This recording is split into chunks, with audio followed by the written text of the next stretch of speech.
And welcome to UB Basketball Insider inside the Pulse Arena at the Seneca Niagara Resort. My name is Paul Peck with Bulls head coach Nate Oates. You've got pulses rising a little around the Mid-American Conference on a 5-game winning streak. Your team has found its groove right now, hasn't it, Nate? Yeah, you know what? We're starting to put both sides of the ball together. You know, I think we've shown we can win multiple ways. We won 65-45 and really ground out a tough defensive game against Northern Illinois. And then this last game, we scored 99, somehow managed to win, giving up 93. But at least we had a few more points than them when they had 93. So, you know, hopefully our defense is a little bit better today, and hopefully our offense keeps clicking, and we can keep this streak rolling. Yeah, maybe your pulse is rising a little bit with some of those games. Next game for Nate's team comes up today, later today. In a couple hours, the doubleheader kicks off at Alumni Arena. The women take on Akron at 1, and then Nate's team against Miami of Ohio at 3:30. But let's look back at the last 2 wins for your team, and we'll start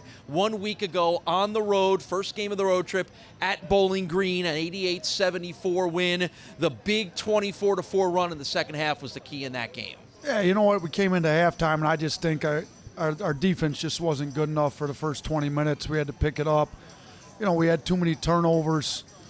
I think we might have had 13 in the first half. It was way too many. So, you know, we eliminated the turnovers and just kept grinding some stops out, and that's when you can make runs like that. You know, we just talk about just keep at it. They may hit some tough shots, but eventually, you know, we'll make a run and break it open. And that was a big run. We kept that run going for a while and, you know, ended up being able to blow that thing open and get a decent road win at a tough place to play. Really, they're playing pretty well right now, too. So, you know, that was a big win for us, and we need to keep our streak rolling at that time. One of the key guys in that game for you was Dante Carruthers with a career-high 18 points. We've talked a lot about the limited role that Dante has played. You've been happy with his defense lately, but what clicked in for Dante on his offensive game to lead to that career high? You know what? He's been spending a lot of time in the gym on his own, just getting shots up, and, you know, that time's going to pay off. You know, we keep telling guys that, and you know, CJ struggled at the free throw line and hit some big ones against Central. He spent a lot of time at the free throw line. Like, just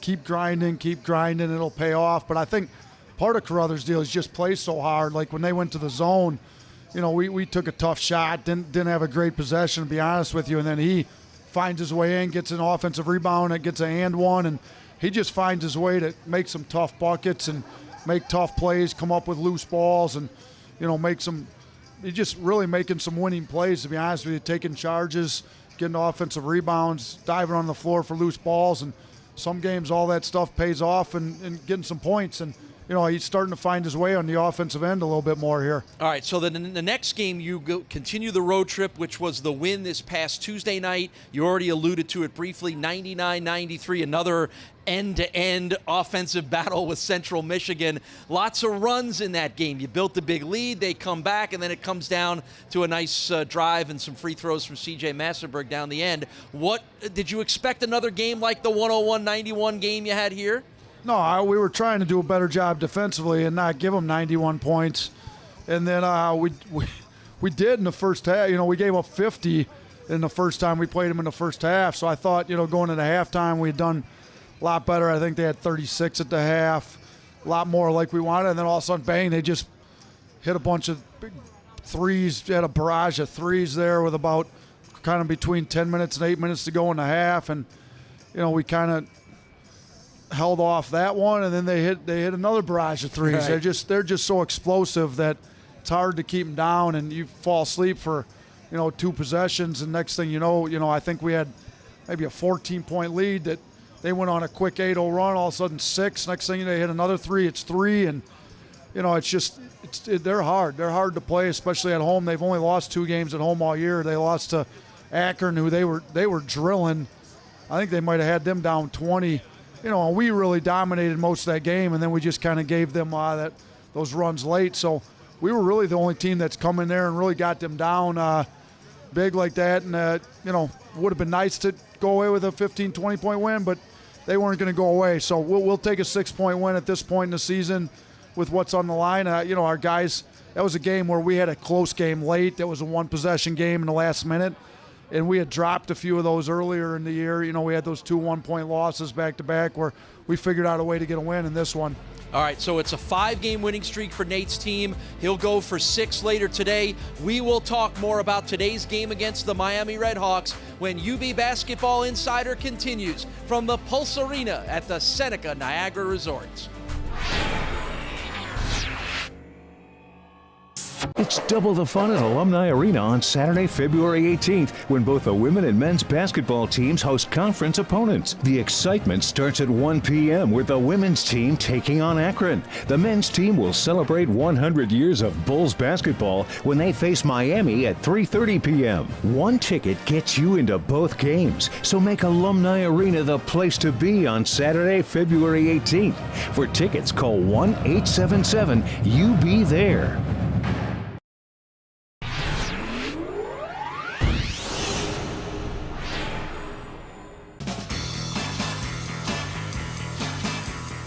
Welcome to the Pulse Arena at the Seneca Niagara Resort. We have an epic electronic event for you.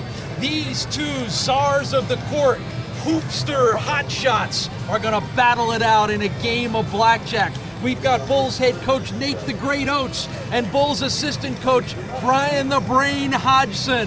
Who will win? Their money is on the line. Kelly, get us started. Brian the Brain, huh? All right, guys. Once those chips pop up, go ahead and pick whatever hands you want to play. Okay. So we can't pick now, though, right? Nope, once the cards go away there, right now. He's cheap, so I guarantee he's only going 2. We put 5 minutes on the clock. But he Whoever's played all got 3 the hands. most money Oh, he after did? Oh, 5 wow. minutes is the winner. You got that? Oh, he only went on the. So we get the same cards, though. So he's just playing the middle hand. I'm playing so the middle hand. Yeah, the same. You both get the same first 2 cards, and it just goes how you play the All hand. right. So if I want another card, what do I hit? You hit. I hit. Yep. I didn't know I was going to be playing with a rookie. Jeez. You have 7 seconds. Remember, the goal is 21 here. That's 7 3-pointers, just in case you get confused. I wouldn't hit there. Yeah, I want to stand, right? Yeah, stand on 20. I got to hit here. No, you should have stayed. You got to assume he's got a 14. We got a ringer here. We got a ringer. All right, stay tuned. We'll have more of this epic battle between Nate and Brian when we come back.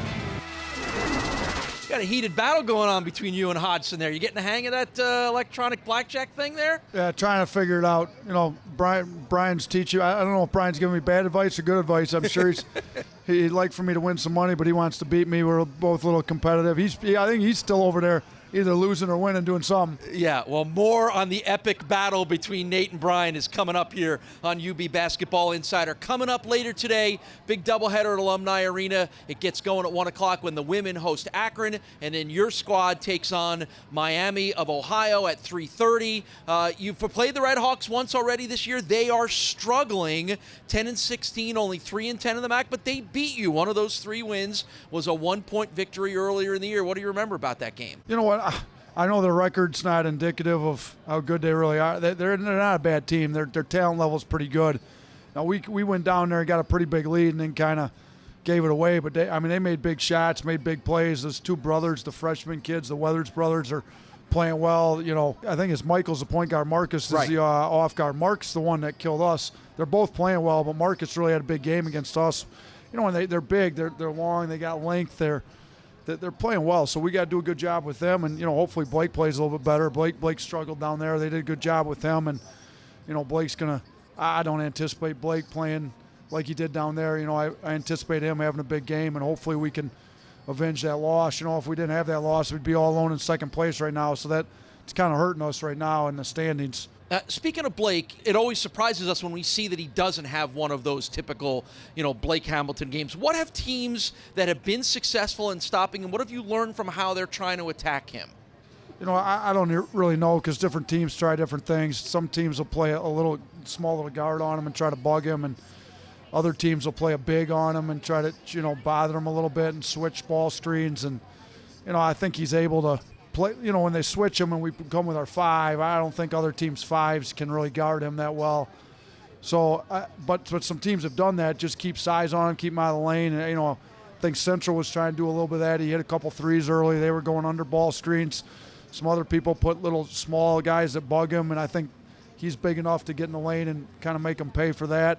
You know, when I think Blake's on, I don't think it matters what you do when he's got his game rolling. So hopefully he's got it going later today. As you reflect a little bit back on that first Miami game, is the difference between your team from then to now is they've figured out how to close things out a little bit better, figured out how they need to play to not lose leads and how to finish games a little bit? Yeah, I hope so. I think that Central win on the road was big. You know, they came back, tied it up, and similar to Miami, really, where we had a big lead and gave it away, and, you know, then we figured out how to get the win at Central. So hopefully we can come out and get a lead on these guys and not give it away and just kind of get more of a dominating win. But if we have to win a close one late, hopefully we've learned how to do that. And I think CJ's making big free throws. He made a big bucket, scored the last 6 points of the game. And, you know, Blake's hopefully playing pretty well. We've got Willie shooting it well. You know, we shot it well against Central. We shot 48% from three. That was one of our big problems against Miami was we took so many threes and didn't shoot it that well.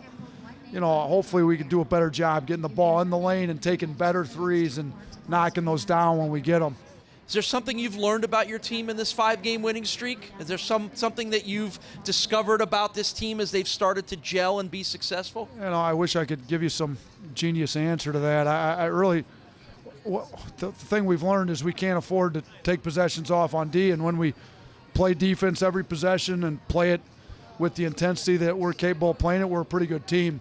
And when we don't, we're not that good. You know, and we've seen it for some of these games. We've seen it for most of 40 minutes. And, you know, I thought at Ball State we were great. That's why we won almost by 30 against one of the better teams in the league on the road. And then, you know, some of the other games we see it for stretches. You know, like Central Michigan, we were pretty good for most of the first half. And then we fall asleep for a quick second. And they're so explosive, they get right back in the game. We got to play defense for 40 minutes with a high intensity and a focus from all 5 guys on the floor and a cohesiveness and togetherness. And when we do, our offense usually follows, and we're pretty good offensively. We can put some numbers up when we're doing that.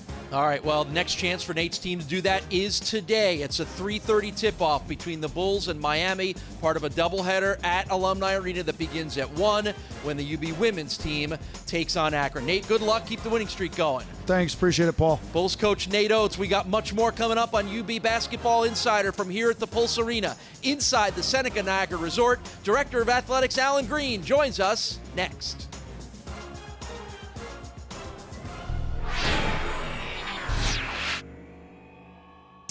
It's double the fun at Alumni Arena on Saturday, February 18th, when both the women and men's basketball teams host conference opponents. The excitement starts at 1 p.m. with the women's team taking on Akron. The men's team will celebrate 100 years of Bulls basketball when they face Miami at 3:30 p.m. One ticket gets you into both games, so make Alumni Arena the place to be on Saturday, February 18th. For tickets, call 1-877-UB-THERE.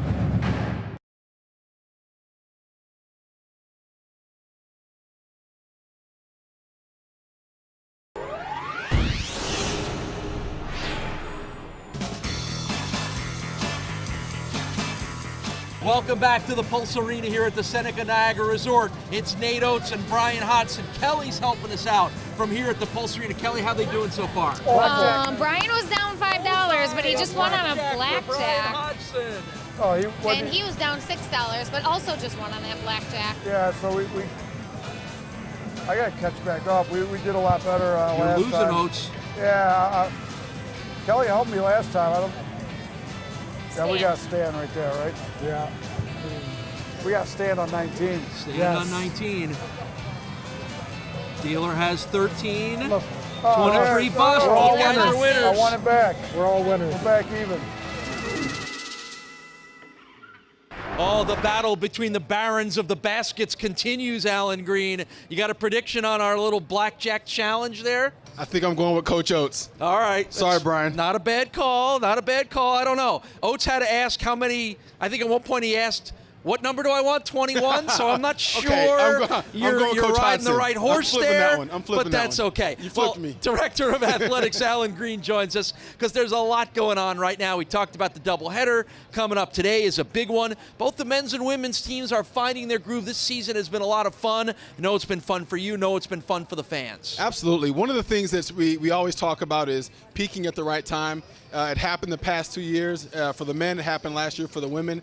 And we're seeing that same thing kind of continue, that trend continue for the men and for the women. So we're excited that we're in the final stretch of action, and we're excited to fill up Alumni Arena. And today's a big event. We talked about the doubleheader, 1 o'clock for the women, 3:30 for the men. Also part of the 100 seasons of Buffalo basketball celebration, which I know you and your staff put a lot of work into. You know, one of the things that we're able to do with this celebration is think about and talk about the history of UB athletics and UB men's basketball, something that I think that the country doesn't necessarily know about, nor do our fans necessarily know about.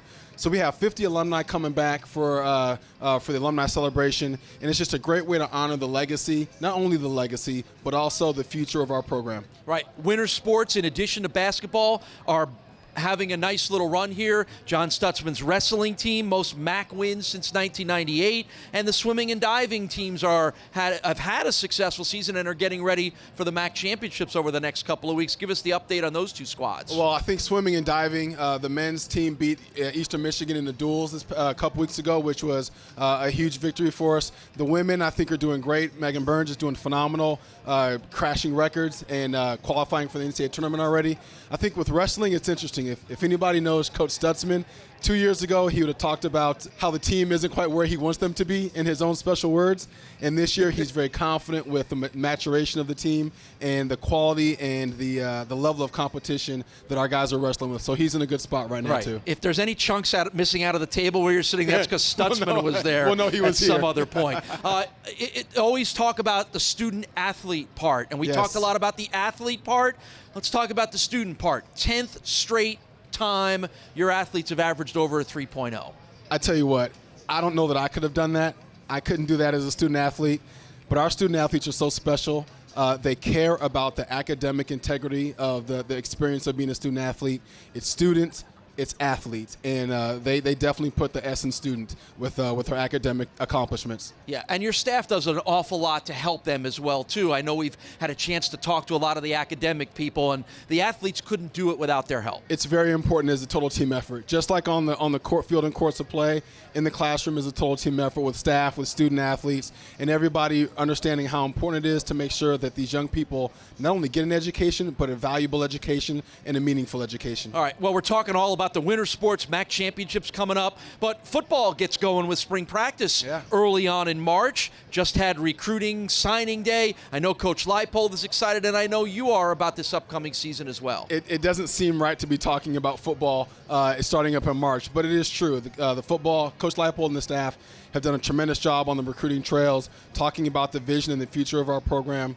Certainly, as I've said, we didn't have the season that we wanted to, but I think most coaches in year two kind of struggle a little bit. So we're looking to come out of that downturn, continue to make progress, and continue to build a championship program. Right, and it also doesn't hurt when one of the UB football alums wins the NFL Defensive Player of the Year award. Have you had a chance to connect with Khalil Mack since that happened? So Khalil and I have texted a little bit in the past couple of days. He knows how proud we are of him. He's such a great representative for our university, and we're so happy that he represents UB in the great city of Buffalo.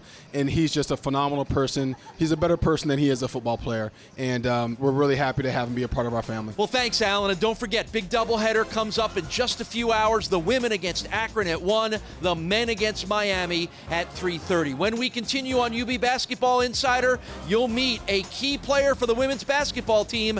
That's Courtney Wilkins. Her story is next.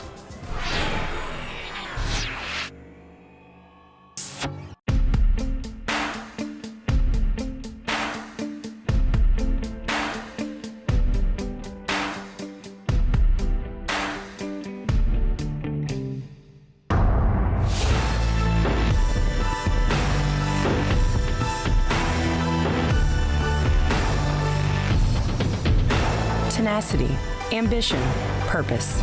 Here, it's not just what we do, it's how we do it.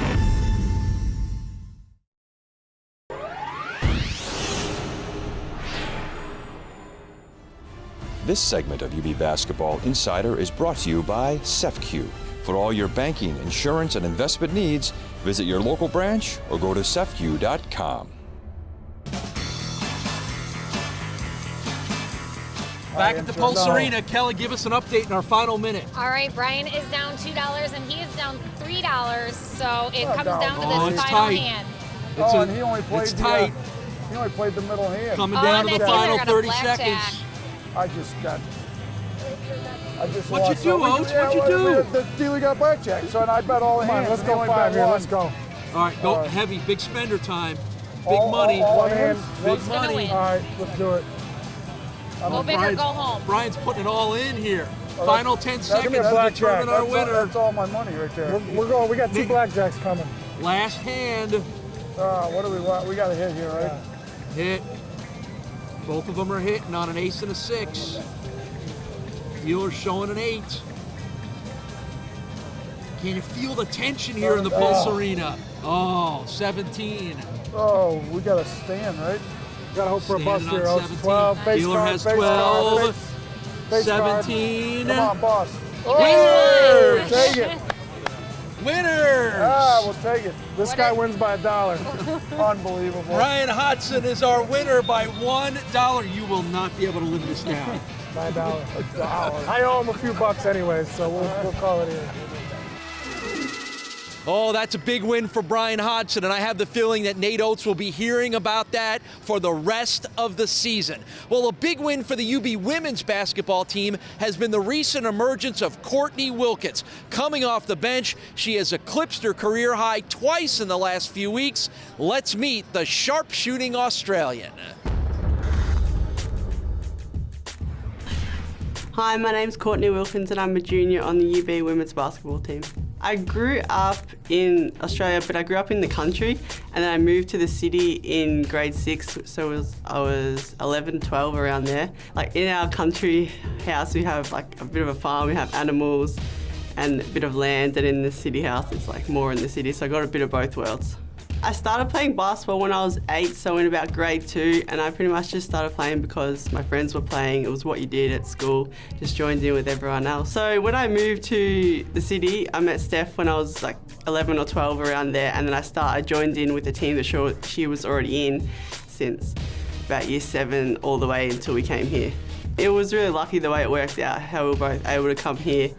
It was just lucky how it happened, really.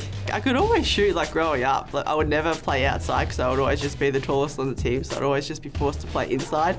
So I never really knew I could shoot, like actually shoot, till I came here and Coach Jack said, like, you can shoot, blah, blah, blah. So now I just try to shoot all the time, and that's what I do now. Steph uses a high ball screen from Summer. She fights around it, ditched it off to Courtney Wilkins. Wilkins takes a three-pointer, count it. The three-pointing specialist from Australia knocks down it. Coach Jack's very passionate, like she doesn't hold back, but sometimes she may come across as a bit too strong, but she just wants the best for us and our team to make it to the next level, and that's what she's all about. So I fully respect her and her way of coaching. I think if you've got good people around you, you can have a good time. I try not to look too far ahead, just focus on right now and see what happens in the future. Well, don't forget, it's a big doubleheader today at Alumni Arena. The women take on Akron at 1, and then the men go for their 6th win in a row when they host Miami at 3:30, and the day is all part of the 100 seasons of UB basketball celebration. You're not going to want to miss it. Make sure you're at Alumni Arena for all the excitement later on today. We thank you for joining us at the Pulse Arena inside the Seneca Niagara Resort for this on-the-road edition of UB Basketball Insider.